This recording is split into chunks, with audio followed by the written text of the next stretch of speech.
Hi everyone, Polly Umel, RN, Wise Woman Nurse. I'm breaking from my routine here of written blog posts, so this is new, and I have been writing on a different herb every week. And this week I'm going to speak, no more writing. I'm going to speak on buckwheat. So I'm just here so you can see my face. Hello, this is kind of fun that you can actually see my face after 29 years of writing co-op articles. I'm going to get rid of my face now, and then we'll continue with the information on buckwheat. Thank you for being here. So I'm going to start off just going through the pictures here. So this first picture, and if you don't want to look at this and see the pictures, that's fine. You can just listen to the words. This first picture is a bag of buckwheat groats that was gifted to me by a friend of mine who is from Russia, but has lived here since she was 36. And I cook it just like rice, and I'll speak more of that later. The second image, and then the one down in the left-hand corner in the center bottom, are all pictures of Maine crisp buckwheat crackers that are available at the Potsdam Food Co-op. I love them. Each one of them has their own little flavor profile. There's maple cinnamon currant, cranberry almond, wild blueberry walnut, savory fig and thyme, and olive, and I'm going to mess up this word, and I looked it up how to pronounce it. It's an Arabic word. It's olive za'atar.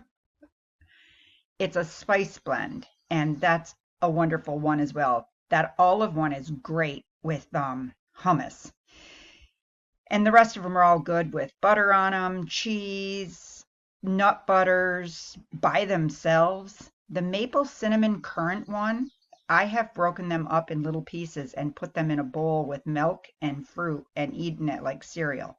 Delicious. The third picture across the top is just the buckwheat groats on a plate from out of the bag from my girlfriend from Russia. And just to show you what they look like. They're little three-sided, they're seeds. It is not a grain. They are seeds from the buckwheat plant, which is actually a relative of rhubarb. And if you pull the seed pod off rhubarb, I wonder if the seeds would look the same. I'm going to do that on my rhubarb. And then the other picture on the top right-hand corner is a buckwheat plant pulled out of the field to show you what that looks like. And then the bottom right-hand corner shows you buckwheat flour. When I grind buckwheat flour, it's much darker in color than that. So I'm assuming that has been completely milled of the fiber on the outside part of the seed. And then the mashy looking stuff is buckwheat cooked like a grain. So it's not a grain, it's a seed. But if you cook it like you would cook rice or oat groats, it makes this yummy little kashi mash that you can eat at every meal. You can mix that with milk and cinnamon and a sweetener or honey, like you would make yourself a bowl of oatmeal, and you have a bowl of oat or buckwheat. And then the bottom images there are just more of the uncooked oat groats, like in my plate. So what is buckwheat? It's a three-sided groat. It is not a grain, it is a seed, relative of the rhubarb. And the history, the food history over, different cultures of buckwheat and its use is fascinating. If that type of historical information around food and how food was used, how food moved around the earth to different cultures and groups of people, check it out because it's fun. Buckwheat is a staple in Russia, has been forever and ever. The word kasha actually means meal or feast. So when a meal had buckwheat in it, it was considered to be a complete meal or feast because the buckwheat was present in the meal. Health benefits of buckwheat. So Buckwheat has a long transit time in the intestinal tract, which does all kinds of things for helping you to feel full, for regulating blood sugar. That transit time with fiber also would be beneficial for the balance of microorganisms in the gut. Buckwheat is gluten-free, so it's well tolerated by people who can't eat certain grains, and there are people who can't eat the grains that have gluten in them, rye, wheat, and barley, and they can't eat other grains as well because of grain mimicry in the gut, but buckwheat doesn't bother them. So it's a very popular. It's a very popular seed to use like a grain in people who are gluten free. It is a blood building food. It neutralizes toxic acidic wastes in the body. Some information that I found, and I'm just reading from my notes. I love doing this because I learn, is that buckwheat is not recommended for someone with skin eruptions because it may exacerbate them. So that's interesting to me, and it makes me want to dive deeper and ask questions why. Buckwheat is high in rutin, which is a vitamin C bioflavonoid, and that rutin increases circulation, which has its own benefits in the body. Rutin is also a supplement that's used to prevent pregnancy, but that's another whole conversation. Anyhow, I'm wondering if that rutin increasing circulation, because it's going to then increase circulation and the flow of blood to the surface of the skin, makes skin eruptions worsen. And in a detoxification sense, it might be helping to clear more from the body. So it makes the problem worse in the short term, but maybe it would actually improve the problem through detoxing and nourishing the body over the long term. Those are just my thoughts, and those are deep holes I'm going to go into and do more research. This is where I learn.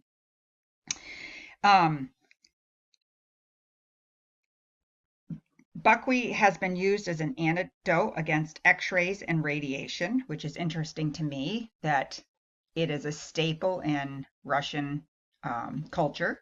So that's fun. In traditional Chinese medicine, it's considered a kidney tonic, and I'm going to get to a piece about this that ties that together with. In Vedic medicine, it's used to reduce kapha. So kapha is the heavy, slow energy.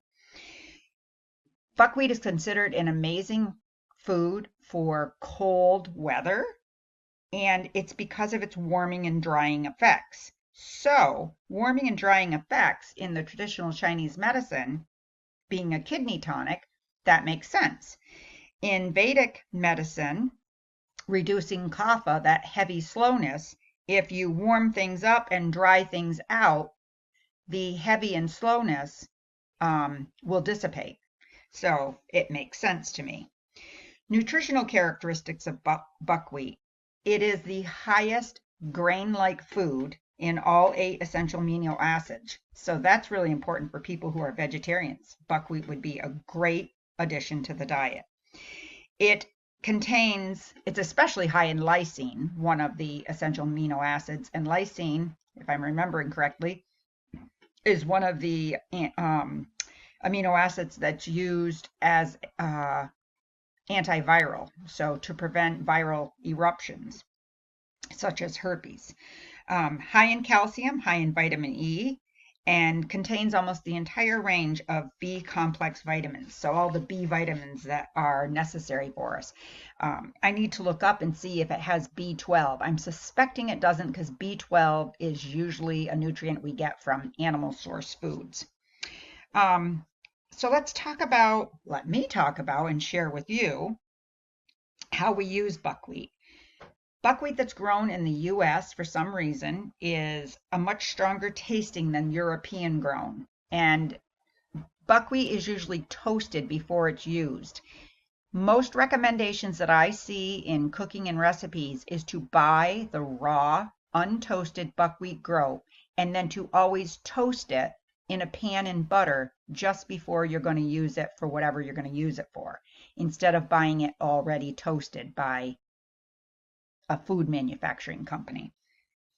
Um, so you can toast and then cook the buckwheat groats like rice or whole oat groats, or any other whole grain like amaranth and millet and that type of thing, and use it as a breakfast cereal, use it as a side dish for lunch or dinner.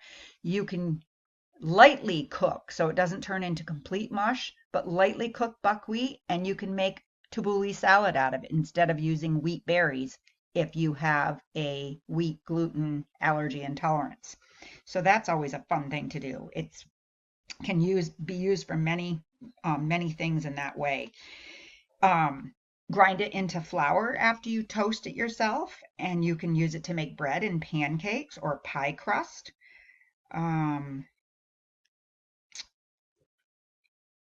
Eating it as a side dish with just lots of butter and unrefined salt is delicious. That's my story. My girlfriend, who grew up in Russia, we spent a weekend together one time in the Adirondacks, a couple summers ago. Every meal, and she cooked every meal for me, every meal had buckwheat in it in some form or another, and it was so delicious, all the things that she did with it. And then the last thing that I'm going to tell you that you can do with it is if you buy the whole unprocessed seeds, so they haven't been milled to take the outer layer of bran fiber off them. It's 100% whole complete seed. You can sprout them into microgreens that are extremely nutritious if you are into growing your own microgreens at home. This is just my thought, I would also get dandelion organic, always organic dandelion seeds, and mix the two together so that you have a buckwheat and dandelion green microgreen mix for nourishing your body. That's it for this week. Thanks for being here. Paula Umel, RN, Wise Woman Nurse, signing off.